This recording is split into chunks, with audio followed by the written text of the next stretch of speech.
Assalamualaikum warahmatullahi wabarakatuh. Shalom, Om Swastiastu, Namo Buddhaya, Salam Bajikan. Salam sejahtera bagi kita semua. Perkenalkan, nama saya Zakon Irawan dari jurusan Pemerintahan dengan NIM 6670230058. Pada kesempatan kali ini, saya akan memaparkan hasil kerangka berpikir saya dalam rangka memenuhi ujian akhir semester mata kuliah Kekuatan Politik Indonesia yang telah saya tuangkan dalam bentuk jurnal yang berjudul Transformasi Peran Mahasiswa dan Pemuda dalam Konstelasi Politik Indonesia, Dialektika Progresif di Media Sosial pada isu kontroversi RUU Pilkada 2024. Pertama, izinkan saya membuka diskusi ini dengan sebuah pertanyaan reflektif mengenai apakah kita masih dapat mempercayakan masa depan demokrasi kepada mahasiswa dan pemuda di tengah hegemoni media digital dan derasnya arus disinformasi. Pertanyaan ini mungkin tampak sederhana, tetapi memang menyentuh inti dari dinamika politik kita hari ini. Mahasiswa dan pemuda di Indonesia memiliki rekam jejak yang panjang sebagai agen perubahan. Dari era pergerakan nasional hingga reformasi 1998, mereka selalu menjadi garda terdepan dalam mengoreksi kekuasaan yang telah melenceng. Namun di era digital saat ini, peran itu seakan berubah secara drastis. Media sosial telah menjadi senjata utama dalam partisipasi politik mereka, baik sebagai alat mobilisasi massa maupun sebagai ruang diskursus publik. Tetapi, apakah media sosial benar-benar memperkuat demokrasi atau justru memperkeruhnya? Mari kita lihat transformasi ini. Dahulu, mahasiswa dan pemuda turun ke jalan dengan bendera idealisme. Mereka berteriak lantang di depan gedung parlemen menuntut adanya perubahan. Hari ini, aksi itu masih ada, tetapi dengan wajah yang baru. Media sosial kini menjadi gang raya virtual tempat mereka berdemonstran. Hashtag seperti tolak RUU Pilkada yang viral beberapa waktu lalu menjadi bukti nyata bahwa aksi digital dapat memobilisasi opini publik dengan skala yang masif. Namun, ada sesuatu yang perlu kita waspadai. Media sosial bekerja dengan algoritma. Ia memberi kita apa yang ingin kita lihat, bukan apa yang kita butuhkan untuk kita tahu. Hal ini sangat berbahaya karena menciptakan ruang gema atau echo chamber yang hanya memperkuat bias individu. Dalam isu RUU Pilkada 2024, kita melihat bagaimana opini publik dengan cepat terpolarisasi. Mahasiswa dan pemuda yang menolak revisi UU ini memanfaatkan media sosial untuk menyuarakan kekhawatiran mereka. Tetapi di sisi lain, narasi pro-revisi yang didukung oleh buzzer politik juga membanjiri media sosial. Pertanyaannya adalah, siapa yang lebih unggul dalam perang narasi ini? Media baik tradisional maupun digital telah bertransformasi dari sekedar penyampai informasi menjadi aktor politik yang aktif. Di satu sisi, media membantu memperluas diskursus politik.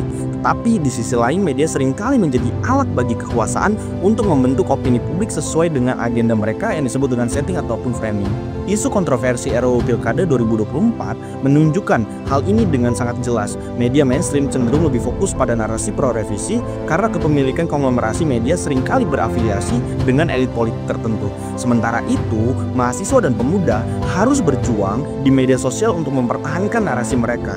Tantangan besar di sini adalah bagaimana memastikan bahwasanya media tetap menjadi pilar demokrasi yang independen, bukan alat untuk oligarki. Putusan Mahkamah Konstitusi atau MK menyatakan bahwa partai atau gabungan partai politik peserta pemilu tetap dapat mengajukan calon kepala daerah meskipun mereka tidak memiliki kursi di DPRD. Namun persyaratan suara sah yang harus dipenuhi kini dihitung berdasarkan jumlah penduduk di daerah tersebut. Hal ini menunjukkan bahwasannya penegakan prinsip proporsionalitas yang berupaya menjaga keseimbangan antara keterbukaan dan kualifikasi tertentu. Sementara itu, dalam keputusan Badan Legislasi Dewan Perwakilan Rakyat Republik Indonesia atau DPR RI, sebaliknya mempertahankan ambang batas 20% kursi DPRD atau 25% suara sah bagi partai politik yang memiliki kursi di DPRD. Putusan ini mencerminkan pendekatan yang lebih inklusif dalam proses pencalonan kepala daerah dengan tujuan memperkuat hak partisipasi politik bagi partai-partai kecil dan juga yang baru. Secara politis, langkah MK ini memberikan angin segar bagi demokrasi dengan mengurangi dominasi partai-partai besar dalam proses pencalonan. Sebelumnya, ambang batas yang tinggi menjadi hambatan bagi partai-partai tanpa kursi signifikan di DPRD untuk mengajukan calonnya.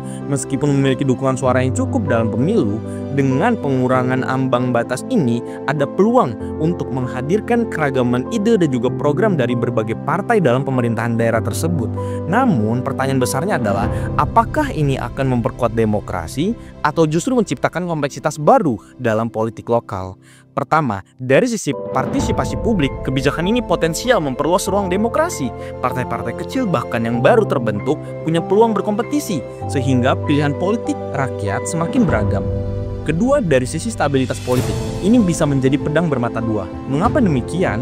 Karena tanpa struktur organisasi yang kuat, partai yang baru saja terbentuk seringkali hanya menjadi kendaraan politik untuk individu tertentu atau kelompok elit. Akibatnya adalah fragmentasi politik di tingkat daerah semakin besar yang bisa mempengaruhi efektivitas pemerintahan daerah tersebut pula. Lantas apa yang dapat kita simpulkan dari semua ini? Isu kontroversi RUU Pilkada 2024 ini bukan hanya soal teknis hukum atau prosedur politik, tetapi juga cerminan tarik-menarik kepentingan di balik panggung demokrasi kita saat ini. Kita harus tetap kritis dan aktif dalam mengawal kebijakan seperti ini, karena pada akhirnya demokrasi yang sehat bukan hanya tentang pemilu ataupun pilkada saja, tetapi juga tentang keadilan dan juga kesetaraan akses dalam proses politik. Demokrasi di Indonesia berada di persimpangan jalan. Mahasiswa dan pemuda masih memegang peran kunci, tetapi mereka menghadapi tantangan yang jauh lebih kompleks daripada generasi sebelumnya. Media sosial menawarkan peluang yang lebih besar, tetapi juga membawa resiko yang tidak kecil. Maka dari itu, kita memerlukan strategi yang lebih cerdas dan juga terorganisir. Mahasiswa dan pemuda harus memperkuat literasi digital mereka, memahami bagaimana algoritma bekerja, dan juga membangun narasi yang lebih solid. Di sisi lain, media juga harus diberi ruang untuk berfungsi secara independen, bebas dari kepentingan politik, dan juga ekonomi yang sempit. Demokrasi bukanlah sebuah sekedar tentang suara mayoritas, tetapi tentang memastikan bahwa setiap suara memiliki ruang untuk didengar. Dan disinilah peran kita semua elemen bangsa untuk memastikan bahwasannya demokrasi tetap hidup, dinamis, dan inklusif. Terima kasih, semoga diskusi ini menginspirasi kita semua untuk menjadi bagian dari solusi, bukan hanya sekedar pengamat.